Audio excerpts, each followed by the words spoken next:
하나님 우리를 구하십니다. 하나님께서는 반드시 우리를 구해 주시는 우리의 아버지신 줄로 믿습니다. 하나님께서는 이제 우리를 구해 주시는데 아버지가 되시기 때문에 우리를 구해 주시는 거죠. 아버지로서 구해 주십니다. 여러분, 그 아버지가 가장 아버지다울 때가 언제일 것 같습니까? 여기 지금 아버지들이 많이 계시는데요. 가장 아버지다울 때는 가족을 지켜줄 때가 아니겠어요?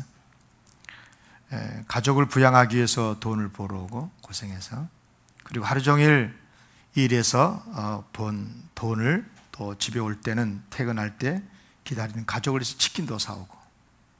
안 사오나? 그 다음에 이제 또 주말에 피곤한데 자녀들과 함께 놀아도 주고, 안 놀아주면 아내에게 혼나죠, 그죠? 또 가족이 아프면 병원에 데려가서 치료도 하고. 이제 그럴 때 가장 아버지답죠. 자식이 볼 때도 아버지답고 누가 봐도 그러죠. 그래서 아버지도 역시요, 스스로가 가장 보람을 느끼고, 내가 가장 맞구나, 내가 정말 아버지 맞구나, 그런 생각을 하면서 보람 느끼고 행복을 느낄 때가 언제냐 그러면 가장으로서 가족을 보살피고 먹여 살리고 행복하게 해줄 때, 그럴 때가 아니겠습니까? 반대로 아버지가 가장 속상하고 화가 날 때가 언제일까요? 가족을 지켜주지 못했다고 느낄 때가 아니겠어요? 나의 아들, 딸들이 해를 당하고 있는데 내가 아버지인데 아버지로서 자녀들을 구하지 못하게 되면 정말 가슴 아픈 일이거든요. 죽을 만큼 힘든 일입니다. 물론 이제 가족이 어려움을 당한다고 그래가지고 다 슬픈 건 아니지만, 뭐 군대 가가지고 나라를 지키고 훈련하다가 뭐 좀 다치기도 하고 그러는데, 그럴 때는 이제 뭐 슬프기는 하고 마음이 아프긴 하지만 그런다고 해서 뭐 죄책감을 갖고 그런 건 아니잖아요. 근데 만약에 말입니다, 내 아들, 딸이 유괴범에게 납치를 당했다. 근데 이제 아버지로서 이제 구해야 되는데 구하지 못할 때, 그럴 때는 이제 정말 죽을 맛이죠. 아버지로서의 책임을 다하지 못했다는 그런 죄책감에 사로잡히게 되고 잠을 못 이루고 정말 말할 수 없는 고통을 느끼지 않겠습니까? 정말 조금 거칠게 표현할게요.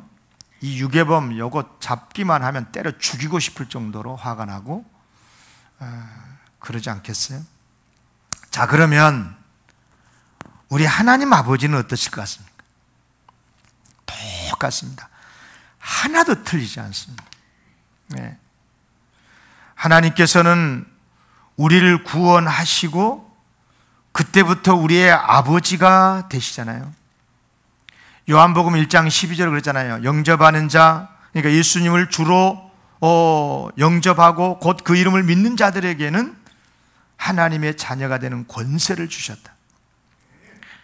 그래, 우리가 예수를 믿어서 구원을 받았다는 말은, 구원을 받았다는 것은 그때부터 우리는 하나님의 자녀가 되고 하나님은 우리의 아버지가 된다는 말이거든요. 그렇죠? 그렇다면 이제 우리를 구원해 주셔서 우리 아버지가 되신 하나님께서 가장 하나님다울 때가 언제겠어요? 하나님이 스스로 생각하실 때, 야, 내가 정말 하나님답다, 내가 좀 표현이 좀 그런데 정말 가장 하나님답다는 생각 속에 하나님이 영광을 받으시고 기뻐하시고 흐뭇해 하실 때가 언제겠어요? 당신의 자녀들인 우리를 구해 주시고 지켜 주실 때가 아니겠어요? 어려움에서 우리를 구해 주시고 우리에게 복을 주셔서 우리가 행복하게 사는 모습을 보면 정말 하나님이 기뻐하시고, 야, 내가 하나님 맞구나, 내가 저들에게 아버지가 맞구나 하시면서 하나님이 행복해 하시지 않겠습니까? 고상하게 표현하면 영광을 받지 않으시겠습니까? 여러분, 그렇습니다. 하나님은 우리를 지켜주십니다. 그냥 보통 지켜주신 정도가 아닙니다. 우리에게 생명을 주시고 그 생명이 영원히 살 수 있도록 영생을 주시고, 주신 그 영생 잃어버리지 않도록 끝까지 우리를 지켜주시는 하나님, 그분이 우리의 아버지십니다. 예. 그래서 우리 하나님은 어떻게 하시냐면 우리를 구원해 주시고 우리에게 영생을 주시기 위해서요, 두 가지 일을 하셨어요. 크게. 하나는 하나밖에 없는 당신의 독생자를 아낌없이 세상에 보내셨어요. 그리고 그 예수님으로 하여금 십자가에 죽게 하시고 부활하셨는데요, 왜 십자가에 죽게 했습니까? 바로 우리를 모든 죄에서 건져서 구원해 주시고, 예, 또 예수님이 3일 만에 굳이 사셨습니다. 왜 부활하셨습니까? 물론 죽음 속에 있을 필요가 없으니까 사셨겠지만, 그렇게 하심으로 해서 부활의 첫 열매가 되셔서 예수 안에 있는 우리 모두도 다 이제 부활하여 영생을 얻는 자로서 영원히 살게 주시기 위해서 예수님이 사셨어요. 할렐루야. 그래서 우리는 예수님의 십자가 부활을 통해서 구원을 얻는 거고요. 그런데 또 감사한 것은 뭐냐면, 우리가 얼마나 악한지, 아무리 예수님을 통해서 십자가에 죽으시고 부활을 통해 가지고 구원의 길을 열어놓고 하나님을 아버지로 섬길 수 있는 길을 열어놓고 천국을 주셔서 영생복락을 누릴 수 있는 길을 열어놓았어도요, 우리 인간이 얼마나 안악한지 예수 안 믿어요. 그 길로 못 가요, 못 가. 그래서 하나님의 보혜사 성령님을 이 땅에 보내셔서 우리가 예수 복음을 들을 때 믿게 하시고 감동시켜서 죄인인 걸 깨닫고 회개하고, 그래서 하나님을 아버지라고 부르고 예수님을 구주라고 부를 수 있도록 고백하게 하시고 구원받게 하시고, 그래서 하나님의 아들, 딸이 되게 해주셨다는 거예요. 아멘. 그런데 놀랍게도 성경은 이런 것들을 어떻게 표현하고 있냐라면 낳는다라고 표현했어요. 거듭난다, 난다. 예. 부모가 자식을 낳을 때 아버지가 되고 어머니가 되지 않습니까? 나를 낳아주시는 그분이 우리의 아버지고 어머니가 아니시겠습니까? 그래서 요한복음 3장 8절 5절에 3장 3절에 예수께서 대답하여 이르시되, 우리가 하나님의 나라를 볼 수 있고 하나님의 나라를 얻고 하나님을 아버지라고 부르는데 뭐라고 표현했냐면, 사람이 거듭나지 아니하면 하나님 나라 볼 수도 없고 영과 물과 성령을 나지 아니하면 하나님 나라에 들어갈 수 없다.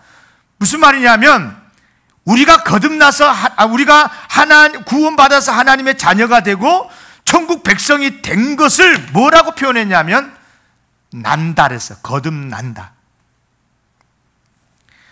여러분, 육신의 아버지도요, 자녀를 낳을 때 아버지가 되죠. 전지전능하신 하나님이, 우주를 창조하신 그 하나님이, 우주를 다스리고 계시는 그분 하나님이 우리의 아버지가 언제 되시느냐? 우리를 낳아주실 때, 우리가 예수를 믿고 예수님을 영접하고 나의 구주로 믿을 때, 그것을 낳다라고 표현하고 다시 낳아서 우리를 아들, 딸로 삼아 주시는 것으로 표현을 하고 있는 거죠. 그래요. 그래서 하나님이 우리 아버지로서 하나님답고 아버지다울 때가 언제냐? 우리를 구원해 주시고 우리에게 영생을 주시고 우리를 지켜주실 때, 가장 하나님답고 가장 아버지다운 모습인 것입니다. 또 주신 그 구원, 우리도 잃지 않도록 끝까지 지켜주실 때 가장 하나님다운, 아버지다운 모습인 거죠. 그러니까 이렇게 생각하시면 됩니다. 하나님이 우리에게 베푸신 많은 복들이 있는데요, 많은 우리가 받은, 하나님께로도 받은 은혜가 있는데 최고의 복, 정말 하나님도 가장 영광스럽게 여기시고 가장 흐뭇하게 여기시는 것이 뭐냐? 우리에게 구원을 베풀어 주시고 우리가 얻은 그 구원 잃어버리지 않도록 끝까지 지켜주시고 영생 주셨는데 그 영생 중간에 잃어버리지 않고 끝까지 천국 가서 영생 복락을 누리게 하시도록 우리를 지켜주실 때 하나님이 가장 행복해 하시고 가장 기뻐하시는 줄로 믿습니다. 그래야 하나님이셔요. 그래야 우리의 아버지 하나님이 되신 거라니까요. 그런데 만약에 하나님이 우리를 잃어버리면 어떻게 되겠어요? 유괴범에게 우리 하나님께서 구원해 주신 우리를, 하나님의 우리를 구원시켜 주셔서 하나님의 아들이 되고 딸이 되게 해주셨는데 하나님의 아들, 딸이 중간에 유괴범에게 유괴를 당해가지고 빼앗겨버리게 되는 거예요. 그런데 그런 존재가 있다니까요. 유괴범이 있어요. 유괴범이 하나님의 뜻대로 살지 못하게 만들고 하나님 믿지 못하게 만들고 하나님께로 나아가지 못하게 만드는 가장 악한 자 사탄이 아니겠어요? 그래서 사탄은 끊임없이 우리를 죄짓도록 유혹하고 악한 자들을 동원해서 넘어지게 만들고, 그래서 죄를 짓게 되면, 죄를 지으면 하나님은 안 그러거든요. 그럼에도 불구하고 회개시켜서 돌아오라고 그래도 품고 싶으신데 스스로가 죄의 그 죄책감에 눌려가지고 하나님께 멀어지고 하나님께로 못 나가고 교회를 못 나가고 사탄의 종이 돼서, 그래서 자신도 잘못되지만 사탄의 도구가 돼가지고 이웃을 해하고 교회를 욕하고 자기만 지옥 가기가, 그러니까 자기만 부끄러운 것이 되면 안 되니까 다른 목사도 집사도 다 부끄러워서 천국 못 가고 하나님 못 믿게 만들려고 교회를 박해하고 교회를 욕하고, 이런 자들이 세상에 얼마나 많은 줄 아십니까? 얼마나 가슴 아픈 일입니까? 여러분요, 혹시 자녀를 키우다가 자녀를 잃어본 경험이 있습니까? 시장에 갔다가 놀러 갔다가 자녀를 잠깐이라도 잃어본 경험이 있을 거예요. 아마 많이 있어요. 저도 있어요. 정신이 하나도 없죠. 하늘이 노랗고 미친 사람이 돼가지고 이 사람 붙들고 저 사람 붙들고, 우리 아이가 키가 이만한데 몇 살쯤 되는데 혹시 보셨냐고. 그런 모습을 한번 여러분 봐보세요. 정말 얼마나 속이 상합니까? 그런데 말입니다, 아이가 어리석어서 그냥 뭐 이렇게 어디 어리다 보니까 뭐 자기가 어떻게 실수해서 이렇게 엄마를 떠나서 가버려서 모르지만, 만약에 말입니다, 누군가가 유괴를 했다. 여기 아버님들 한번 생각해 보세요. 엄마들 생각해 봐. 내 아들, 딸이 유괴를 당해갖고 누군가가 유괴를 해가지고 유괴범에게 그랬다 그러면 그 유괴범 잡으면 어떨까? 실제로는 그렇게 못할지라도 잡기만 하면 어떻게 하겠다는 생각이에요? 좀 제가 아주 거칠게 말할게요. 때려 죽이고 싶지 않거든. 잡아서 이 새끼가 말이야, 어떻게 우리 아들, 딸을 말이야, 네가 유괴를 할 수가 있어요? 이런 것 아니겠어요? 더군다나 유괴범이 만약에 해를 끼쳤다면, 생명에 위협을 가하고 생명에 문제가 생겼다면 어쩌겠습니까? 여러분요, 우리 하나님 아버지도 하나도 틀리잖아요. 우리 아버지 하나님이 그렇게 사랑의 하나님이시지만요, 만약에 당신의 아들, 당신의 딸, 독생자 예수 그리스도를 통해서 보혜사 성령님의 역사를 통해서 당신의 아들 되게 하시고 딸 되게 했는데, 만약에 사탄에게 미혹을 받아가지고 유괴를 당해가지고 죄짓고 하나님 없다고 그러고 그렇게 되면 예수님, 하나님 무슨 생각을 할까요? 때려잡아 죽이고 싶지 않겠어요? 저는 그런 하나님을 믿어요. 저는요. 여러분, 정말 우리 하나님이 다른 것들은 다 용서하시고 그럴 수 있지. 그러지만요, 하나님의 십자가 부활을 통해서 구원해 놓은 당신의 아들, 딸들을 유괴하고 실족시켜서, 만약에 그러면은요, 어느 정도로 예수님이 말씀하셨냐 그러면, 누구든지 나를 믿는 이 작은 자 하나를 실족하게 하면 차라리 연자 맷돌이 그 목에 달려서 깊은 바다에 빠뜨려지는 것이 나으니라. 연자 맷돌이 그 목에 달려서 깊은 바다에 빠뜨려진다. 이건 두 가지 해석이 돼요. 이 행위적으로 해석을 하면 뭐냐면, 어느 정도로 무서운 죄냐면, 연자 맷돌을 아이의 목에다 걸어가지고 깊은 바다에 빠뜨려서 죽이는 것만큼 악한 죄다, 그 말이에요. 하나님을 믿는 사람을 실족시키는 게. 이걸 또 존재론적으로 해석하면 얼마나 이게 무서운 죄냐. 아이를 유괴시켜서 연자 맷돌에다가 목에다가 걸어가지고 바다에 빠뜨리는 행위만큼 악한 죄라는 거예요. 여러분, 어떻게 해석하든지 간에 얼마나 무서운 말씀이에요, 이 말씀. 예수 믿는 사람을 예수 못 믿게 만들고, 예수 믿는 사람을 유괴해서 이단에 빠뜨리고, 하나님이 어떤 생각이시겠습니까? 그 성도의 아버지가 되신 하나님이 무슨 마음을 가지실까요? 화난 정도가 아니죠. 우리 하나님이 미치실 정도로 방방 뜰 겁니다. 아버지시니까, 우리 아버지시니까. 안 그러겠습니까? 여러분, 교회 다니다가 이단에 빠지고 정명시간에 빠지고 신천지 이만희에 빠진 것이 얼마나 세상에 사람을 죽이는 것보다 더 악한 죄인 거예요. 이게. 정말 무서운 죄예요.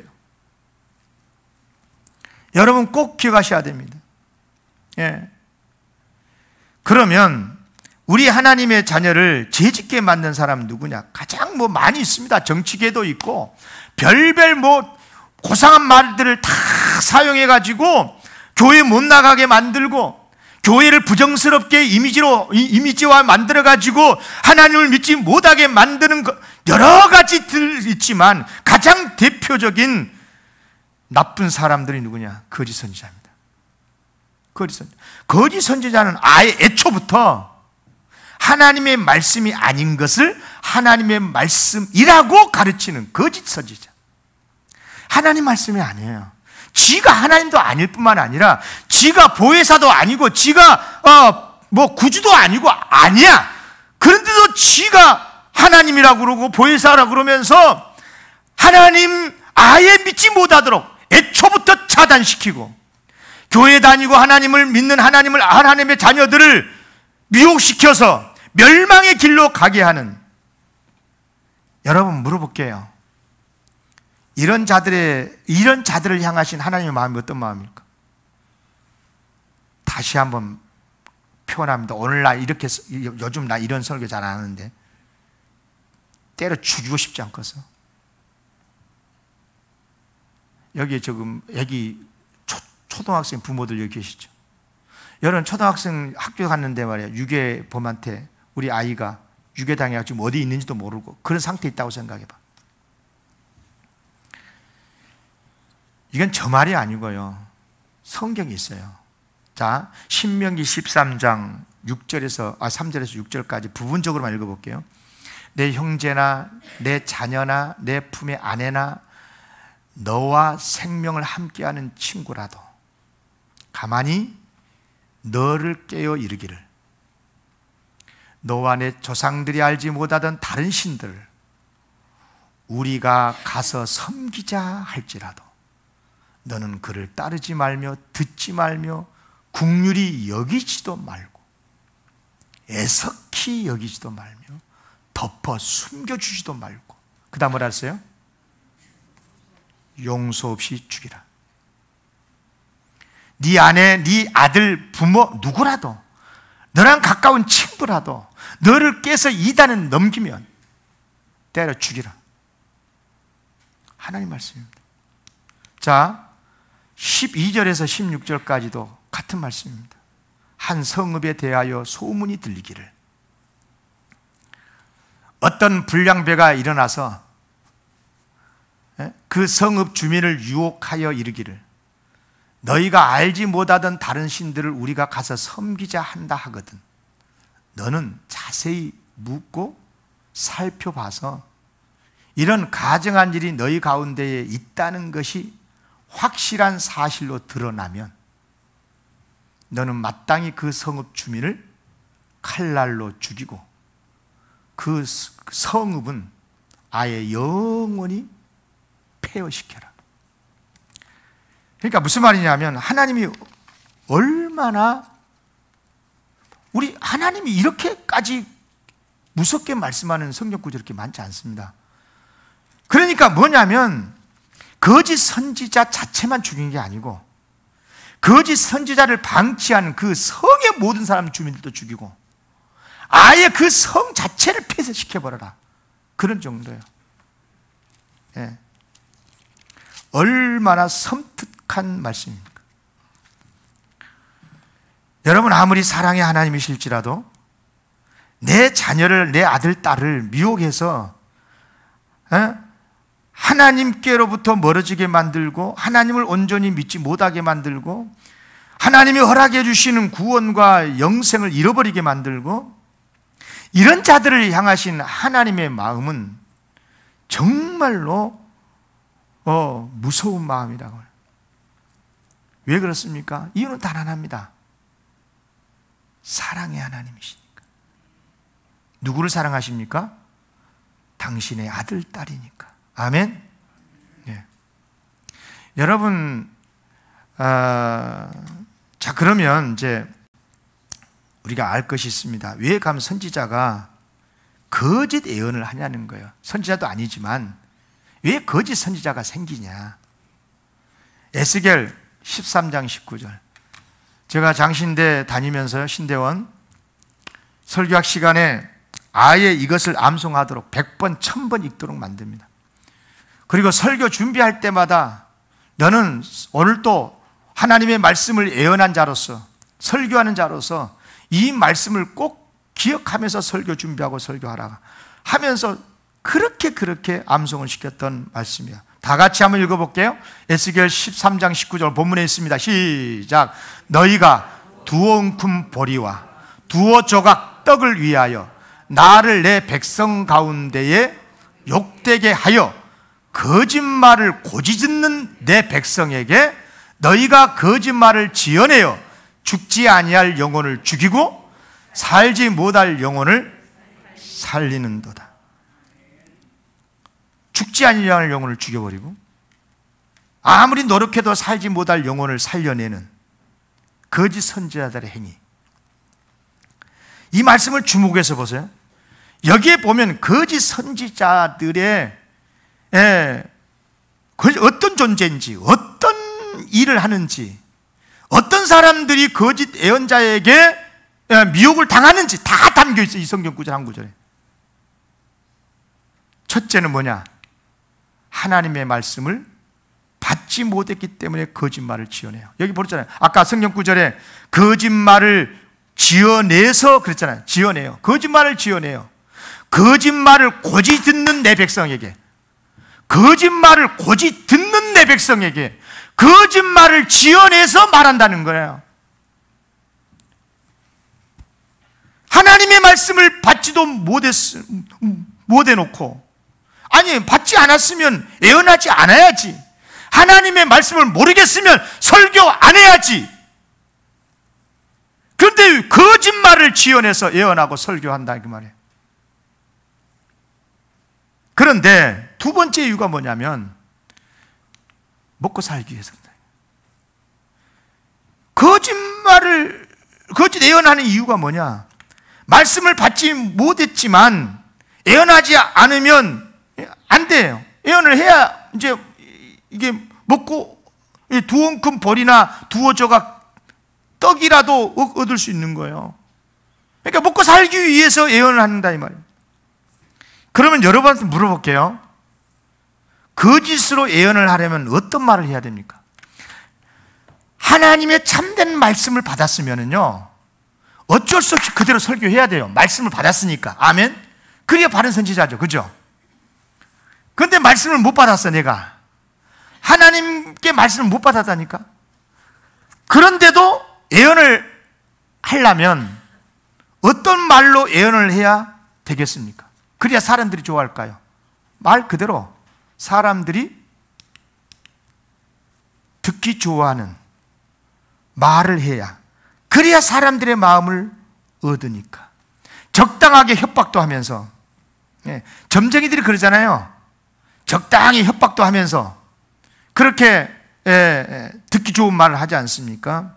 그래서 거짓 예언을 하는 이유는 세 번째로 사람들의 민심을 얻기 위해서, 사람들의 마음을 얻기 위해서 거짓 예언을 하는. 자, 여러분 한번 솔직하게 여러분 자신들에게 한번 점검을 해보십시오. 이 질문을 받고 하나님의 말씀을 바르게 전하면 사람들이 좋아할까요? 안 좋아할까요? 바르게 설교하면, 정말 말씀대로, 말씀을 받은 대로 그 말씀 그대로 전해주면 사람들이 그 말씀을 듣기를 좋아할까요? 안 좋아할까요?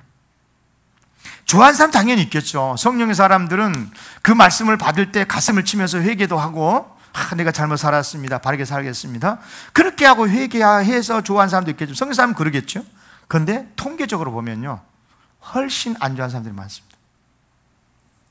그래서 바르게 설교하는 교회는 부흥이 안 해요. 못합니다. 부흥이. 여러분, 하나님의 뜻대로 살지 못하기 때문에, 아니 살고 싶지 않아요. 세상에서는 세상대로 그냥 살고 싶은 거예요. 그래서 바르게 가르치고 바르게 살도록 말씀을 가르치면 그런 선지자들이 옛날부터 배척을 받지 않았습니까? 반면에 듣기 좋아하는 예언을 해주면 좋아요. 크게 대접도 합니다. 뭐 두어 엉큼 보리가 아니라 두어 엉큼 보리, 두어 조각 떡이 아니라 서너 조각 떡도 주고 더 주고 그런 거죠. 훌륭한 예언자다 그러고. 그래서 거짓 선지자들이 거짓 예언을 하면 결국은 뭐냐? 당신의 백성을 죽이는 거라고 말합니다. 올바른 신앙생활을 하지 못해서 결국은 망하게 되는 거예요. 사탄의 목적이 그거니까. 그래서 하나님께서 보실 때, 하나님 아버지께서 보실 때 거짓 선지자들을 어떻게 볼까? 거짓 선지자들을 감동시켜서 회개시켜가지고, 아니요, 때려 죽이고 싶다니까요. 가장 악한 자로 본 거예요. 유괴범. 그래요. 그러니 하나님이 얼마나 저들을 심판하시겠습니까? 여러분, 내 자녀가 유괴범에게 유괴를 당해서 잃어본 경험이 있다면 이 말씀이 확 와닿을 거예요. 여러분, 거짓 선지자들을 하나님이 얼마나 강하게 심판하시는 아십니까? 우리나라 많죠? 우리 교회 주변에 많습니다. 이거 그래요. 우리 하나님은 우리 아버지가 되시니까 어떻든 그럼에도 불구하고 그들에게서 당신의 자녀를 건져주시고 구원해 주심인 줄로 믿습니다. 요한복음 10장 29절에 보면 예수님의 말씀이죠. 그들을 주신 내 아버지는 만물보다 크심에 아무도 아버지 손에서 빼앗을 수 없느니라. 빼앗기지도 않을 뿐만 아니라 빼앗겼더라도 다시 찾아오죠. 오늘 본문 23절, 내가 내 백성을 너희 손에서 건져내리니, 여기서 너희 손이란 말은 거짓 선지자를 말한 겁니다. 거짓으로 예언한 너 손에서 건져내서 내가 여호와인 줄을 너희로 알게 하겠다. 특히 본문에 보니까요, 하나님께서 거짓 선지자들의 거짓 모든 종교 행위들을 이제 막으신다고 그랬는데요, 여기 본문 20절 21절에 보면 이렇게 말씀했습니다. 그러므로 나 여호와가 이같이 말하노라, 영혼들을 사냥하는 그 부적. 이게 막 부적을 막 가지고 마치 뭐 신들린 것처럼, 자기가 신이 있는 것처럼, 자기가 마치 옳은 것처럼, 참된 것처럼 그렇게 말하는데, 그의 팔에서 부적을 떼버리겠대. 전무치라고. 그리고 너희 수건을 찢어서 내 백성을 너희 손에서 건져내겠다. 그러니까 이렇게 키가 크고 작고, 여기 앞에 17절에 그 말씀이 18절에 나오는데, 그런 사람들의 머리에 씌워놓은 그 수건을 하나님께서 찢어버리시겠다. 아예 전복하지 못하게 그렇게 하시겠다는 거예요. 여러분, 그만큼 우리 하나님은 철저하게 당신의 아들, 딸을 구하시고 지키시고, 그렇게 사랑의 하나님의 아들, 딸이기 때문에 건져내시겠다 하는 말씀인 줄로 믿습니다. 그런 하나님을 믿고 의지하시기를 기원합니다. 여러분, 인간적으로 이 세상에서도 유괴범이 가장 나쁜 사람, 질 나쁜 사람들이지만, 진짜 영적으로도 유괴범은, 진짜 이단 사이비는 정말 지옥도 부족하겠어요. 정말 악한 자들입니다. 그러면 유괴당한 사람은 어떤 사람일까요? 어리석죠. 어리석은 사람일 수밖에 없어요. 거짓 예언을 분별하지 못해서 유괴를 당한 거예요. 참과 거짓을 분별하지 못해서 진짜 구주신지 가짜 구주인지도 모르고, 몇 가지 기적 베푸는 걸 보고 놀래가지고 신인 줄 알고, 그가 보혜사인 줄 알고 하나님인 줄 알고 그 앞에서 엎드려 경배하는 참으로 안타까운 사람들, 유괴당한 사람들. 중요한 것은 이때 하나님의 모습입니다. 이때 하나님은 어떻게 하시느냐? 유괴당한 아들을 어떻게 하실까요? 미워하고 심판하실까요? 아이고 이 어리석은 놈아 하면서 파멸시키십니까? 그렇지 않죠. 화는 나겠지만 그래도 모든 걸 동원해서 아들, 딸을 구하시는 사랑의 하나님 아버지가 되시기 때문에 그렇습니다. 제가 언젠가 TV에서 유괴를 아이들이 어떻게 당할까, 그것을 이제 연구하기 위해서 소위 유괴 당한 실험을 하는 그런 프로그램을 만들어서 방영한 적이 있었습니다. 오늘 좀 갖고 와서 보여줬으면 좋겠는데, 했는데 그냥 준비 안 했는데요. 물론 이제 부모님에게 양해를 미리 구해요. 그리고 실험을 해요. 근데 그때 실험에 들어가기 전에 모든 부모들이 공통적으로 하는 말이 있습니다. 우리 아이는 절대 낯선 사람 안 따라가요. 절대 그럴 리가 없어요. 그렇게 장담을 뻥 해요. 그런데 막상 실험 속에서 자기 아이가 낯선 사람을 따라가는 모습을 보면요, 막 부모가 막 벙벙 떠요. 막 얘가 타죠. 실험인데도 뻔히 실험을 하고 있는 줄을 알고 있으면서도 막 충격을 받습니다. 어떤 부모는 막 눈물을 흘리고. 그러면 나중에 그런 자녀를 부모가 미워합니까? 아니지요. 꼭 껴안으면서, 그때부터 이제 부모들은 어떻게 하면 우리 아들, 딸을 지켜줄까 궁리하고 연구하고 그런 것이 아니겠습니까? 우리 하나님 아버지도 똑같습니다. 물론 하나님께서도 당신의 자녀가 유괴당하는 것을 보면 화가 나시고, 어리석은 자녀들, 사탄에게 꼬임에 넘어가가지고 그렇게 따라가는 자녀들을 보면 속상해 하신 게 맞아요. 그래서 야! 왜 따라갔어? 그러고 혼내기도 하고.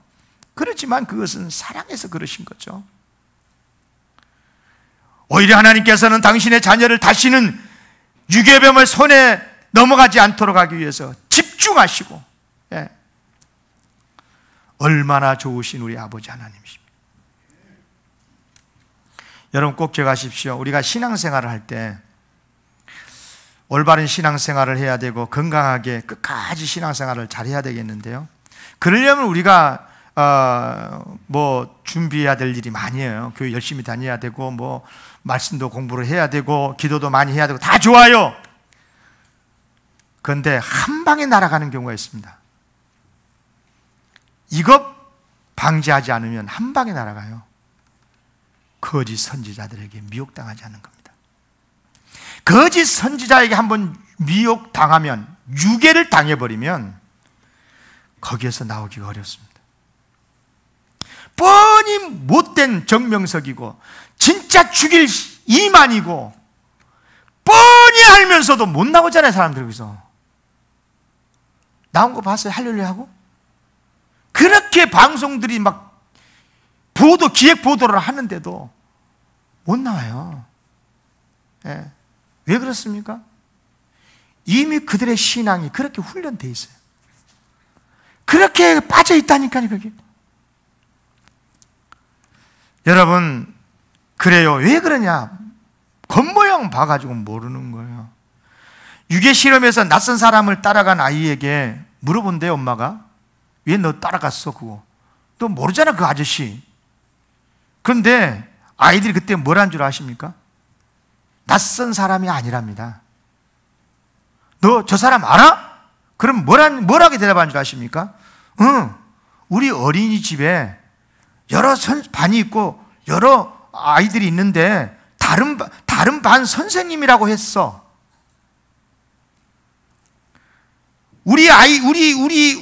내가 다니는 초등학교 엊그저께 새롭게 부임해 온 선생님이라고 했어. 우리 아이가 일반이라고 그럽시다. 그러면 벌써 이 유괴범들은요, 2반이 있다는 것도 알아, 그 학교에. 그리고 그 2반에 누구라는 아이가 있다는 것까지도 조사를 해가지고 철저하게 준비해가지고 이 아이에게 접근하는 거예요. 그럼 그 아이 이름 부르면서 2반에 있잖아, 나 그 반의 선생님이야. 그러면 이 아이는 100% 그 선생님을 믿고 따라가는 거예요. 그렇게 돼 있는 거예요. 여러분, 몇 년 전에 우리 영등포가 신천지로 난리가 났어요. 우리 여기 교회들이. 그때 우리 교회 성도도 한 사람은 거기에 따라갔었어요. 어떻게 말한 줄 아십니까? 그분이 중국에서 선교사였대요. 중국 가보지도 않았어요, 그 사람. 그런데 중국에서 선교사 활동을 하다가 이제 요즘 중국 사이가 그렇지 않느냐, 그래서 선교를 못하고 중지하고 한국에 나왔는데 마침 한 몇 개월 시간이 있으니까 같이 좀 선교 사역도 나누고 공부하자. 영등포 교회 장로도 있었고, 한영교회 안수집사도 있었고, 권사도 있었고, 그리고 우리 교회도 있었어요. 여러분, 무서운 이야기입니다, 이런 이야기. 여러분, 그렇게 하면 사람들이 따라가는 거예요. 심지어 요즘은 이 시대가 그러니까, 우리 한국 사회가 그러니까 어떻게 접근하신 줄 아십니까?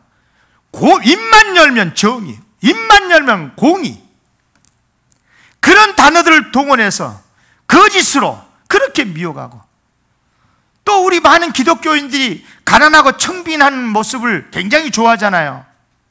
그러면 굉장히 청빈하고 떨어진 신발 신고, 요즘 국회의원이 그런 행위를 해가지는데 알고 봤더니 100억이 넘는 재산가였고 말이야. 여러분, 이런 것들이 지금 우리 한국 사회에 팽배하고 있지 않습니까? 기가 막힌 이야기예요, 기가 막힌. 그렇게 해서 어떻게 해서라도 당신의 백성들을 사탄에게 넘기려고 하는 이 거짓된 위선자들, 선지자들, 여러분 정말 조심해야 되는 것입니다. 그런데 이제 오늘 말씀의 핵심은, 이제 설교 마치겠는데요, 이런 거짓 선자들 조심하라고 하는 그런 말씀도 있지만, 지금 오늘 본문 말씀에서의 메시지는 뭐냐면, 비록 우리가 부족해서 어리석어 가지고 넘어갔다 하더라도 그럼에도 불구하고 하나님은 끝까지 당신의 백성을 포기하지 않으신다는 거예요. 그리고 끝까지 구해내신다는 겁니다. 아멘? 믿으시기를 바랍니다. 과거에 내가 실수를 했었을지라도 그럼에도 불구하고 나를 건져주시는 하나님, 나를 구해주시는 하나님, 지금 혹시 여러분의 자녀들이, 여러분의 손자 손녀들이 혹시 이단에 빠져 있습니까? 하나님은 여전히 그들을 사랑하시고 거기에서 건져주시기를 원하신 하나님이신 줄로 믿고 포기하지 않았으면 좋겠습니다. 건져주시는 하나님, 교회도 마찬가지예요. 사람들이 있는 교회이기 때문에 여러 가지 교회도 부족한 부분이 많이 있습니다. 그럼에도 불구하고 하나님의 사랑을 믿고 하나님을 의지하고 이런 믿음의 소망이 있을 때 교회를 떠나지 않을 줄로 믿습니다. 교회가 이런저런 말들이 많고 분쟁이 있어도 떠나지 않습니다. 코로나로 말미암아서 교회 활동이 중지가 됐더라도 떠나지 않습니다. 그리고 특별히 언급해 드리고 싶은 것은 우리나라 대한민국, 여러분 절대 포기하지 마십시오. 우리나라를 하나님이 지켜주시는 줄로 믿습니다. 물론 우리나라 사람이 다 하나님의 자녀는 아니에요. 그러나 우리나라를 위해서 기도하는 성도들이 얼마나 많습니까? 반드시 우리 민족을 악한 세력으로부터 건져주실 줄로 믿습니다. 제가 이 설교를 준비하기 위해서 좀 통계 자료를 좀 찾아봤는데요, 6.25 전쟁이 1950년대에 있었잖아요. 그리고 전쟁 이후에 수십 년 동안 우리나라에서는 예국으로 이민 가는 것을 아주 큰 복으로 여겼었어요. 그래서 기회만 되면 예국으로 나가려고 그랬잖아요. 자기는 못 가더라도 기러기 아빠가 되더라도 자녀들이라도 예국에 보내서 공부시키고 출세를 시키고 싶어 하는 게 굉장히 복으로 여겼었어요. 그러다가 이제 우리나라가 이제 이렇게 경제적으로 부흥하고 발전을 하면서 이민이 줄고 오히려 역이민들이, 외국인들이 우리 한국에 많이 들어온다라고 생각을 하고 있습니다. 그런데 놀라운 통계를 엊그제 봤습니다. 정식으로 우리나라 법무부에서 2달 전에 발표를 했는데요, 2012년부터 2022년 작년까지입니다. 11년 동안 우리나라 대한민국의 국적을 포기한 사람이 무려 26만 명이었어요.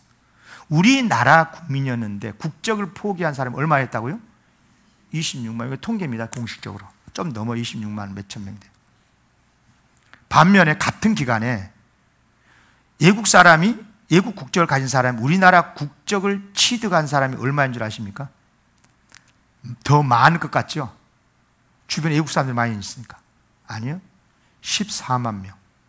물론 이제 우리나라 국적 없이 이제 이렇게 여권을 가지고 와서 활동한 사람도 있겠지만, 다시 말하면 우리나라 국적을 포기한 사람이 1.7배가 지금도 더 많다는 거죠. 그러니까 우리나라 인구가 적어지는 이유가 결혼도 안 하고 출산도 하지 않기 때문이기도 하지만, 알고 봤더니 국적을 포기하는 사람들이 많다는 거예요. 이유가 뭘 것 같아요? 그만큼 특히 우리 20, 30대가, 그러니까 국적을 포기하고 군대 안 가는 어느 가수 갖고 그렇게 죽일 놈이라고 그러는데 24만 명이 그동안에 포기했다니까. 11년 동안 26만 명이. 여러분, 이게 선진국으로, 그러니까 미국으로, 캐나다로 많이 이민 가더만요. 여러분, 그럼에도 불구하고 우리 하나님은 우리나라를 사랑하시고 절대로 포기하면 안 될 줄로 믿습니다. 우리나라 반드시 하나님이 복되게 하실 줄로 믿습니다. 말씀을 마칩니다. 우리 가정 안에서도 자녀가 귀하고, 또 우리 교회에서도 성도들이 귀하고, 우리나라에서도 우리 국민들이 귀합니다. 하나님께서는 철저하게 우리를 구해 주실 줄로 믿습니다. 그 하나님을 믿고, 아버지로 믿고, 어떤 경우도 흔들지 말고 희망을 가지고 믿음으로 승리하는 우리 성도들 되시기를 주의 이름으로 기원합니다.